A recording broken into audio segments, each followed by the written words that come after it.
कल्पना आहे की मी वारंवार सांगतोय की या पॅनल क्रमांक 29 मध्ये भूमाफिया, ठेकेदार, अनधिकृत काम बांधकाम करणारे उमेदवार तुम्ही दिलेले आहेत. आता ह्यांच्याकडे सांगायला काही काम नाही म्हणून हे सगळीकडे पैसे वाटप करतायत. आता सगळे पैसे पकडले. एका मताला 3000 रुपये प्लस महिलांसाठी वेगळं पॅकेज प्लस त्यांना कुपन दिलेत. आताच आज पण सकाळी होतं इथे कुठे भानुशाली हॉल, तिथे यांचे उमेदवार घेऊन जाऊन आले. आता कुपन घेतलेत. आता कुपनच्या माध्यमातून पैसे जाणार आहेत. ही वेळ काय येते? आज आयरेगाव बक्काल करून ठेवलाय.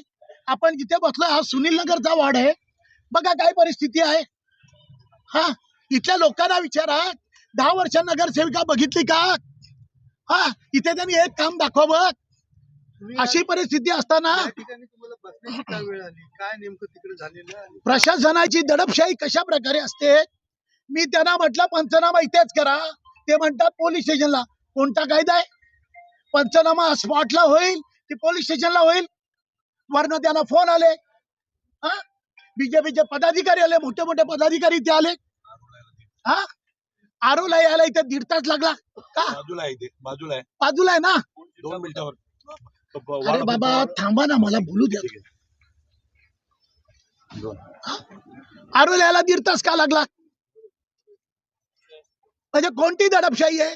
आता पण महिला जी आरोपी होती तिला मी सांगितल्यामुळे पिंजऱ्यात घेतलं आणि विशू पेडणेकरचे भाजपचे 2 कार्यकर्ते पकडले. त्यांना पळवण्याचा प्रयत्न का?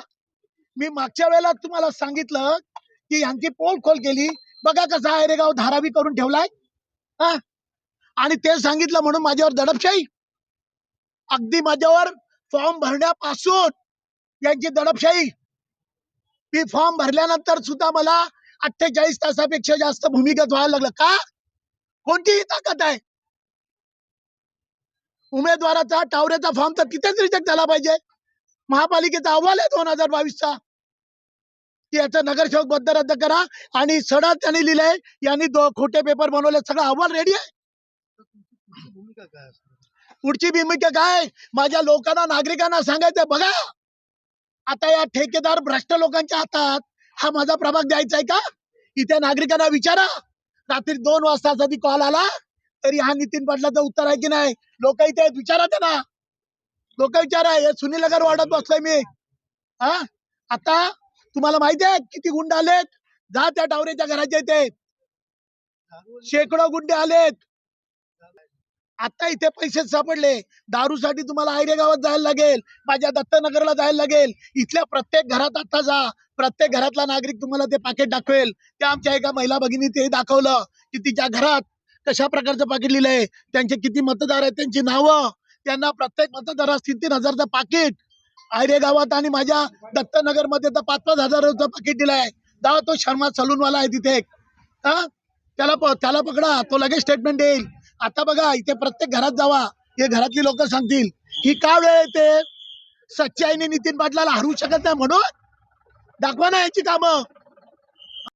ते या ठिकाणी आमच्या पक्षाचे उमेदवारांचे पॅम्पलेट वाटत होते आणि त्यांना तिथे शिवसेनेच्या उमेदवारांनी पकडलं. त्यांना त्याच्या खिशामध्ये पैशाची पॉकेट टाकली आणि त्यांना पकडून दाखवलेलं आहे असा आमचा त्यांच्यावर आरोप आहे. कारण पॅम्पलेट वाटणं हे उमेदवाराचं काही चुकीचं नाही. प्रत्येक घराघरात पॅम्पलेट वाटतायत, दिसते आम्हाला सगळं. आणि त्यांनी तर पकडलं म्हणून आम्ही तिथे आलो. त्यांना विचारलं की त्यांना आमच्याकडे पैसे सापडले. आता कोर्ट सिद्ध करेल, ते काय सिद्ध करेल बाबा पैसे वाटतं ते काय करत होते. पण आमचं असं म्हणणं की आमच्या कार्यकर्त्याच्या पकडून त्यांच्या खिशामध्ये पैसे टाकून दिलेले आहेत.